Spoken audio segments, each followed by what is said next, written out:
Je m'appelle Gabriel et dans cette vidéo, je vais vous expliquer comment arrêter les compulsions alimentaires, l'addiction à l'alimentation, aller au-delà de l'addiction à l'alimentation pour la vie. Alors ça peut aller tout simplement d'une addiction à l'alimentation, c'est-à-dire que vous avez du mal à vous empêcher de manger certaines choses, jusque vraiment à la compulsion alimentaire, jusqu'au gavage.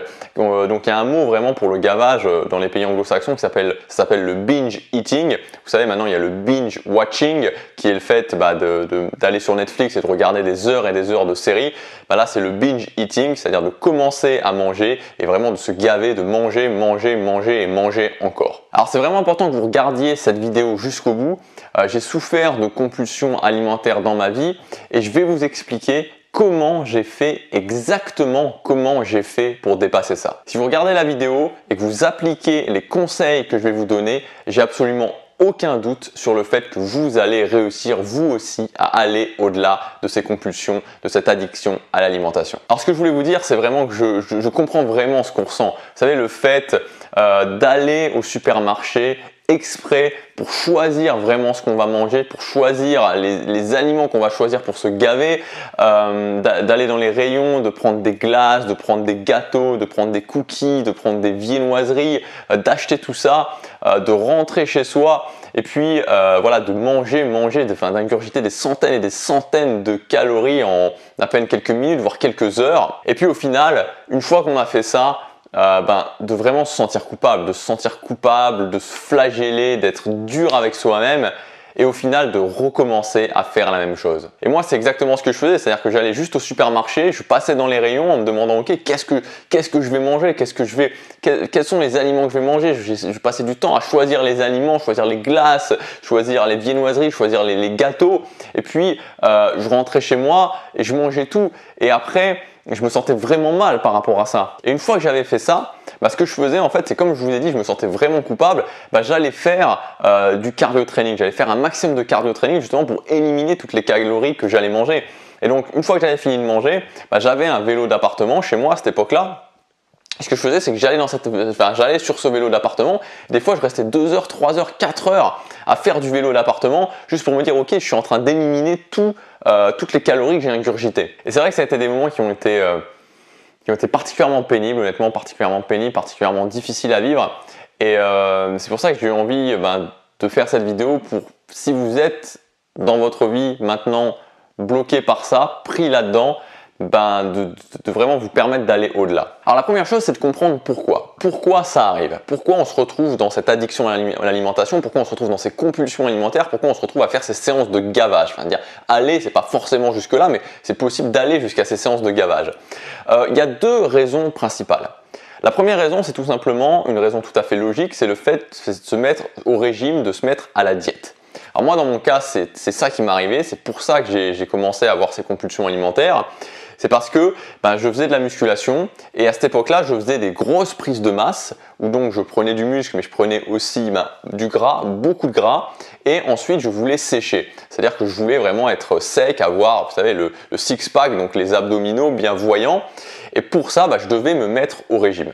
Et typiquement, quand on se met au régime, qu'est-ce qu'on fait ?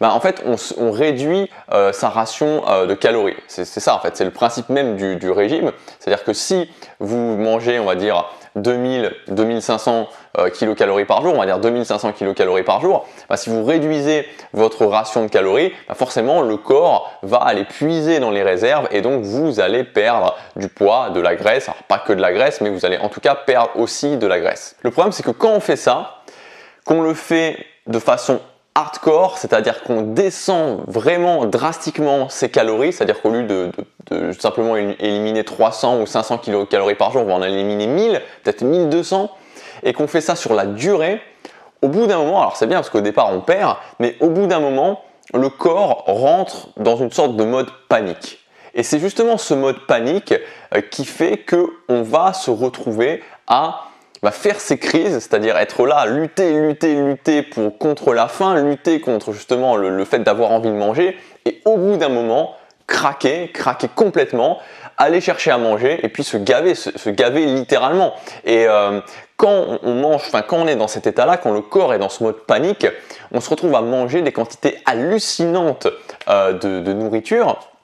Et c'est comme si on était un puits sans fond en fait, c'est absolument comme si on était un puits sans fond. Et comme je vous disais, moi c'est exactement ce qui m'est arrivé, donc prise de masse, je voulais sécher, donc j'ai diminué drastiquement les calories, trop drastiquement, ça fait que, au début ça allait, j'ai commencé à perdre, et puis au bout d'un moment je sentais vraiment que je commençais à fatiguer, que j'étais saturé par rapport à ça, et je luttais vraiment pour continuer, mais et ben voilà, le corps au bout d'un moment craque, le mental craque, et donc j'allais à la boutique, j'achetais un maximum de nourriture, et puis je mangeais, et des fois c'était, je me souviens une fois d'un moment en particulier où j'avais acheté un pain en entier, donc vous savez un pain de mie coupé comme ça, avec un gros pot de Nutella, et de pâte à tartiner en l'occurrence, je ne sais même pas si c'était du Nutella, bref de la pâte à tartiner au chocolat, et j'étais en train de me faire les tartines, je mettais du Nutella, je mettais une bonne couche de Nutella dessus, et je mangeais, j'en mangeais 2, 3, 4, 5, 10, 15, et je me faisais la réflexion, mais c'est incroyable quoi, je viens de manger, je viens de m'enfiler 10, 15 tartines de Nutella, et j'ai toujours faim.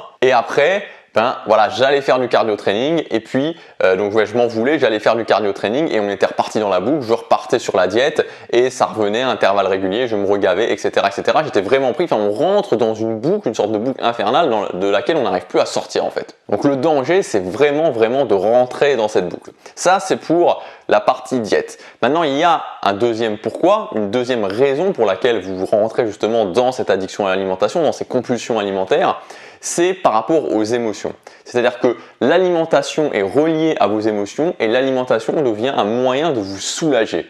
Et là, c'est une autre sorte de boucle qui n'a pas les mêmes raisons, mais qui finalement a les mêmes conséquences. C'est que j'ai un événement triste, stressant, bref, on peut mettre quelque chose de désagréable, une émotion vraiment désagréable. Et donc, pour aller au-delà de cette émotion-là, je vais utiliser la nourriture. Je vais utiliser la nourriture et je vais manger, ou je vais me gaver. Et c'est pour ça qu'il y a certaines personnes qui se retrouvent à manger sans arrêt et à être en surpoids parce qu'ils se servent vraiment de l'alimentation comme le fait de combler ses émotions. Alors la première ressource que je voudrais vous présenter pour aller au-delà de ça, c'est tout simplement ce livre qui s'appelle Overcoming Overeating. Donc c'est un livre qui est, vous l'avez compris, en anglais. Alors je vous rassure, c'est vraiment un livre qui est très simple à lire, il n'y a pas de souci, sauf si vraiment vous avez aucune notion en anglais, mais si vous avez un tout petit peu de notion, c'est des phrases très simples, il n'y a rien du tout de compliqué à lire dans ce livre, donc il est très accessible. Donc moi c'est vraiment le livre qui m'a permis d'avoir le déclic, et ce qui est vraiment génial, ce que je trouve en tout cas génial dans ce livre, c'est qu'il permet d'avoir des perspectives. Et c'est ce mot vraiment que je retiens, il permet d'avoir des perspectives, il permet de comprendre comment fonctionne ce mécanisme et aussi en même temps de s'en sortir. Mais moi, le déclic s'est fait vraiment au niveau des perspectives, de la compréhension vraiment profonde que m'a apporté ce livre et il m'a permis justement d'avoir ce déclic. Donc vraiment, c'est un livre que je vous conseille de lire, je vous conseille vivement de le lire si vous avez ces problèmes de compulsion alimentaire. Donc juste un petit résumé, globalement, qu'est-ce que vous allez trouver dans ce livre? Il y a une première partie qui va être consacrée au pourquoi. Donc pourquoi ça arrive, pourquoi on se retrouve à avoir ces compulsions alimentaires, pourquoi on se retrouve justement à faire du binge eating. La deuxième partie, ça va être consacré à qu'est-ce qu'on peut faire finalement, qu'est-ce qu'on peut faire pour réussir à aller au-delà de ça. Et la troisième partie, ça va être consacré à vraiment casser cette boucle. Casser cette boucle parce qu'encore une fois, c'est toujours pareil, le nœud du problème, il y a une partie, il y a deux têtes finalement à la solution. La première tête, c'est de comprendre, vraiment comprendre, avoir de la perspective par rapport à ça, et ce livre va vraiment vous permettre de l'avoir. Et la deuxième chose, c'est une fois qu'on a compris, une fois qu'on a pris de la perspective, qu'on a vraiment vu que c'était une boucle, de réussir à casser cette boucle. Je comprends, je casse la boucle et je réussis à sortir de ça. Et la deuxième ressource, la deuxième solution, le deuxième outil que vous allez pouvoir utiliser, ça s'appelle tout simplement les habitudes. Alors, là, je vais distinguer les deux éléments, les deux cas, c'est-à-dire le premier cas qui est l'émotion, le côté émotionnel. Je mange, j'ai une addiction à l'alimentation, j'ai des compulsions alimentaires parce que je comble quelque chose au niveau émotionnel, ça sera le premier cas. Et le deuxième cas, ça va être je me retrouve dans cette situation-là parce que je fais une diète. On va commencer par le premier cas qui est de combler justement les émotions. Alors avant ça, je voudrais juste vous expliquer comment fonctionnent les habitudes parce que c'est important de comprendre comment fonctionnent les habitudes pour justement ensuite éliminer ça. Alors les habitudes, c'est quoi? Une habitude, ça a 3 points. Déclencheur, routine, récompense. Déclencheur, routine, récompense. Je vais prendre un exemple très simple, le fait de se brosser les dents. Pourquoi on se brosse les dents? Le déclencheur, c'est la fin du repas. La routine, c'est je me brosse les dents. La récompense, c'est j'ai la laine fraîche, je sens que j'ai les dents propres. Ça, c'est les 3 éléments. Et il y a un 4e élément qui va venir se greffer à cette formule, qui va faire que l'habitude devient vraiment une habitude et qu'on va le faire de façon répétée, c'est la notion d'envie. Pourquoi une habitude devient une habitude? Parce que le déclencheur provoque l'envie de la récompense. Déclencheur, routine, récompense, à partir du moment où le déclencheur arrive, j'ai l'envie d'avoir la récompense, l'habitude devient une habitude. Donc si je reprends mon exemple, c'est très simple. Déclencheur, c'est la fin du repas. La routine, c'est je me brosse les dents. La récompense, c'est j'ai la laine fraîche. Donc le déclencheur, la fin du repas. À la fin du repas, ben voilà, je sens que j'ai pas les dents propres, je sens que j'ai mangé, j'ai des trucs dans les dents, j'ai pas la laine fraîche, boum, j'ai l'envie d'avoir la laine fraîche. Et puisque j'ai envie d'avoir la laine fraîche, je vais faire l'habitude qui est la routine. Donc déclencheur, fin du repas, envie de la récompense, d'avoir la laine fraîche, donc je fais la routine et donc j'ai la récompense. Et c'est comme ça que fonctionnent toutes les habitudes. Et si aujourd'hui au niveau, quand vous avez une émotion négative qui arrive, vous avez envie de manger, vous voulez combler ça par alimentation, la solution se trouve dans la compréhension et le fait de briser justement cette boucle de l'habitude. Parce que typiquement, une habitude négative fonctionne de la même façon. Je suis stressé, routine qui peut être je mange, récompense, je me sens bien. Donc à partir du moment où je suis stressé, j'ai l'envie de la récompense qui est le fait de se sentir bien, donc je vais manger. La première chose, c'est qu'on va travailler au niveau du déclencheur, au niveau de l'émotion, c'est-à-dire je suis stressé et j'ai l'envie de me sentir bien et donc je vais faire l'habitude qui est en l'occurrence manger. Donc en travaillant au niveau du déclencheur, on va essayer de casser justement cette boucle en accrochant une émotion négative justement à la routine, à ce qu'on va faire. Et si j'accroche une émotion négative à cette routine, je vais pouvoir passer sur une autre routine. Je vais pouvoir casser la boucle. Donc là, on va faire un petit exercice ensemble. Donc, je vais vous demander de fermer les yeux et on va s'imaginer que justement, on est dans ce moment de stress et qu'on a envie de manger. Et on va aller au supermarché, on va chercher un élément ou dans un café par exemple, ou peu importe. Allez, on va imaginer qu'on va dans un café. Je me sens stressé, je me sens pas bien. Imaginez-vous dans ces moments où vous avez envie de manger, ces émotions qui provoquent justement cette envie de manger. Et donc, vous allez chercher à manger. Donc vous allez chercher à manger et vous allez dans un café et on va prendre un brownie. On va chercher un brownie dans un café. Donc là, je prends ça pour l'exemple, mais vous pourrez refaire l'exercice avec un aliment que vous préférez. Mais pour cet exemple-là, pour que ce soit le même pour tout le monde, on va prendre le brownie. Donc fermez bien les yeux et on est parti. On est dans ce café, vous venez d'acheter ce brownie et vous avez ce brownie dans les mains. Et vous pouvez le voir, ce brownie. Vous pouvez le voir. Il est là, il est carré. Il y a des pépites de chocolat juste dessus. Il y a un cœur fondant au chocolat à l'intérieur. Il a l'air vraiment bon, vous pouvez le toucher, vous voyez cette texture qui a l'air agréable, ce goût qui va être sûrement très très bon dans votre bouche, vous avez vraiment envie de le manger, vous avez vraiment envie de le manger. Donc vous le prenez et vous le mettez à votre bouche et là vous commencez à le mâcher, vous pouvez sentir vraiment la texture du brownie, sentir ce chocolat, ce cœur fondant au chocolat qui coule dans votre bouche. Et ça vous donne vraiment un sentiment de satisfaction. C'est vraiment un très bon goût, un goût vraiment agréable. Et maintenant, vous avez toujours votre brownie en main, mais vous sortez de ce café, vous commencez à marcher, et puis là, vous trébuchez et vous faites tomber votre brownie. Le brownie tombe. Sauf que le brownie est tombé dans un tas de détritus qu'il y avait à terre. Et là, vous vous penchez pour le ramasser et vous voyez que dans ce tas de détritus, il y a des restes alimentaires, il y a une bière qui était là et qui a coulé, qui n'était pas encore tout à fait vide et qui a coulé sur votre brownie. Et vous voyez que tout au fond, là exactement où est tombé votre brownie, il y avait une grosse merde de chien. Il y avait une grosse merde de chien et que votre brownie maintenant, il est couvert de cette merde de chien. Et vous prenez votre brownie et vous le ramassez.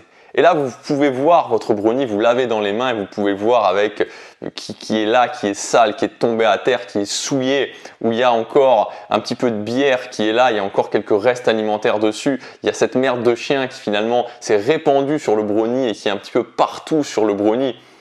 Et c'est quelque chose qui donne pas du tout envie. Et ce brownie, comme ça, vous allez le prendre et vous le mettez en bouche.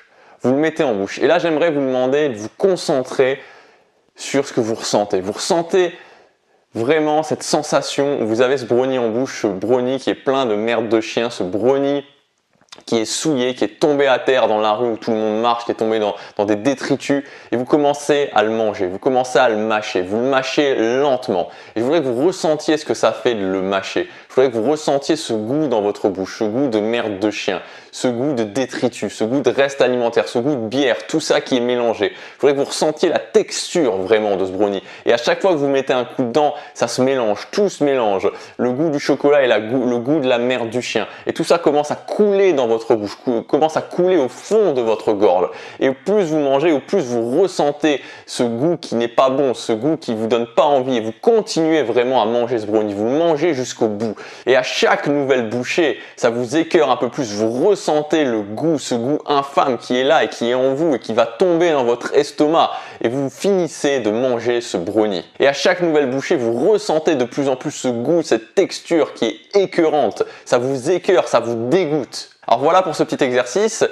Normalement, si vous avez fermé les yeux et que vous avez tout ressenti ça, vous ne devez pas être dans une sensation où c'est très agréable, ce que vous venez de ressentir, ce que vous venez d'imaginer. C'est normal, c'est le but.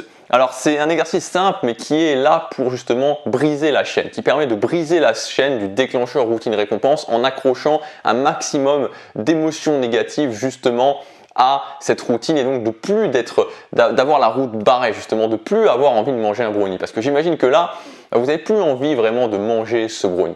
Donc ça, c'est le genre d'exercice que vous pouvez faire à partir du moment où vous avez envie de manger un aliment particulier. Vous sentez l'émotion et vous avez envie de manger quelque chose, vous pouvez faire cet exercice mental. La deuxième chose qui est aussi très concrète et que vous pouvez faire ça pour interrompre justement, pour changer cette boucle, pour changer cette roue, c'est tout simplement de mettre en place une nouvelle routine. Parce que finalement, les éléments importants, c'est là, c'est le déclencheur qui provoque l'envie finalement de se sentir bien. J'ai une émotion négative. Ce que je veux, c'est me sentir bien. Mais je peux remplacer le milieu, je peux remplacer ma routine. Donc, je peux changer cette routine qui est de manger, qui est quelque chose qui va m'apporter vraiment du négatif, en quelque chose de plus positif. Je peux par exemple aller marcher pendant 15 minutes. Je peux aller travailler sur un projet important qui va me permettre ensuite d'être fier de moi d'avoir travaillé sur ce projet-là. Et donc de se dire, ok, ce que je vais faire maintenant, c'est pas que je vais m'empêcher de manger, non, je m'empêche pas de manger. Mais la seule chose, c'est de commencer par faire justement cette nouvelle routine.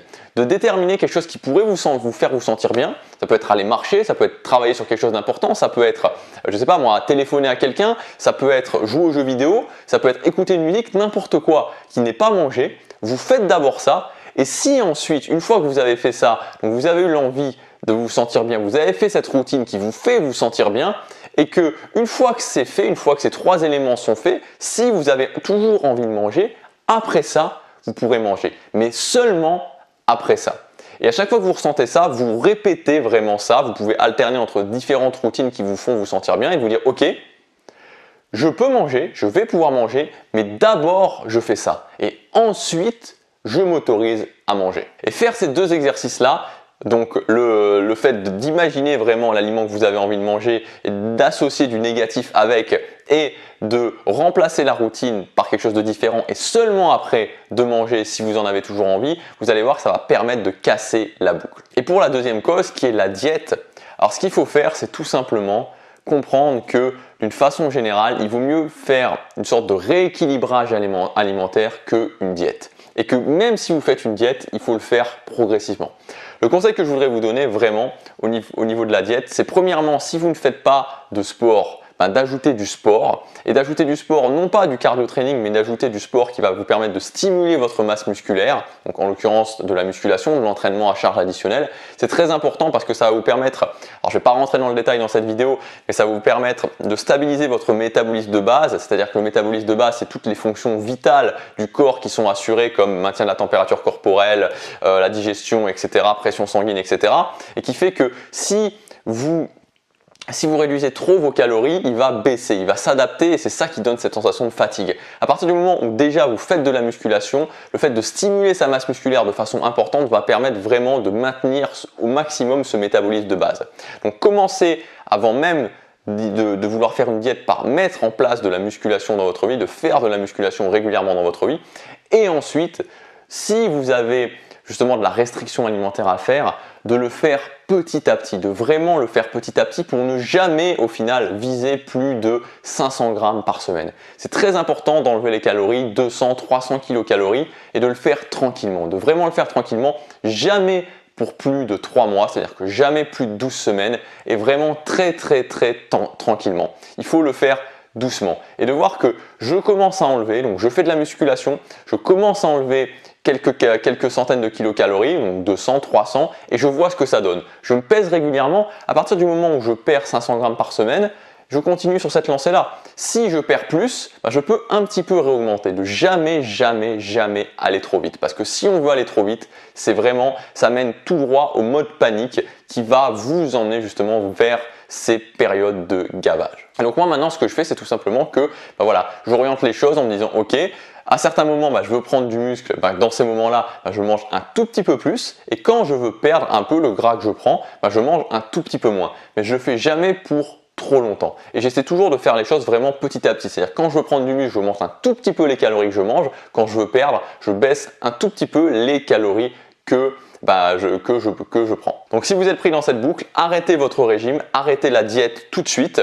Commencez à vous mettre à la musculation, commencez à faire de la musculation en vous laissant manger ce que vous voulez. Une fois que vous êtes restabilisé au niveau du poids, à ce moment-là, vous pouvez vous dire ok, je vais réduire, mais je le fais vraiment petit à petit. Et la clé, elle repose vraiment là-dessus, c'est-à-dire mettre en place de bonnes habitudes alimentaires, mettre en place de bonnes habitudes sportives et vous verrez qu'en mettant en place ces habitudes, vous allez pouvoir maîtriser votre physique, vous allez pouvoir maîtriser votre poids, vous allez pouvoir maîtriser votre image. Mais encore une fois, dans tous les cas, ça se fait petit à petit. Il vaut mieux prendre 6 mois, il vaut mieux prendre 1 an, le faire tranquillement, mais le faire à mettre en place des bases solides plutôt que vouloir faire les choses trop vite et se retrouver dans ces choses.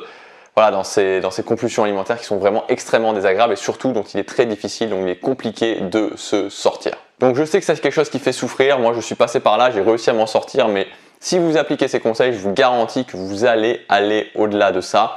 Donc lire le livre, vraiment ça va vous donner une compréhension, une nouvelle perspective. Si vous êtes dans la case émotion, c'est-à-dire que vous compensez des émotions, faites l'exercice pour vraiment casser la boucle et associer une nouvelle routine positive au fait de vous sentir mal et d'avoir envie de combler ça justement pour vous sentir bien. Associer une nouvelle routine positive.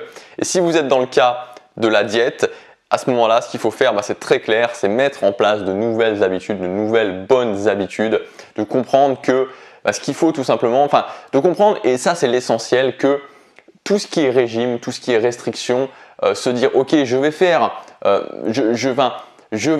vite pendant une courte période pour ensuite retourner à ce que je faisais avant et pouvoir remanger comme je veux, c'est quelque chose qui ne fonctionne pas. Donc se dire ok, je vais mettre en place de bonnes habitudes dans ma vie, je vais mettre en place de bonnes habitudes au niveau sportif, je vais mettre en place de bonnes habitudes au niveau alimentaire et mettre en place de bonnes habitudes au niveau alimentaire, c'est savoir justement jauger entre le moment où la notion de plaisir et la notion de santé, la notion d'énergie, la notion d'image. À partir du moment où je raisonne comme ça, je mets en place de nouvelles habitudes et je le fais petit à petit, je le fais tranquillement, je peux perdre du poids aussi, mais ça comprend le fait de le faire pour pas trop longtemps et de le faire petit à petit. À ce moment-là, je limite complètement les risques de tomber justement dans l'excès. Parce que c'est l'excès, vouloir aller trop vite, trop fort, trop longtemps qui va provoquer en retour ces compulsions alimentaires, cette addiction à l'alimentation. Si cette vidéo vous a plu, vous pouvez vous abonner à la chaîne en cliquant sur le bouton qui doit être quelque part en bas. Je vous souhaite plein de succès, je suis certain que vous allez réussir. À bientôt, chaque jour compte.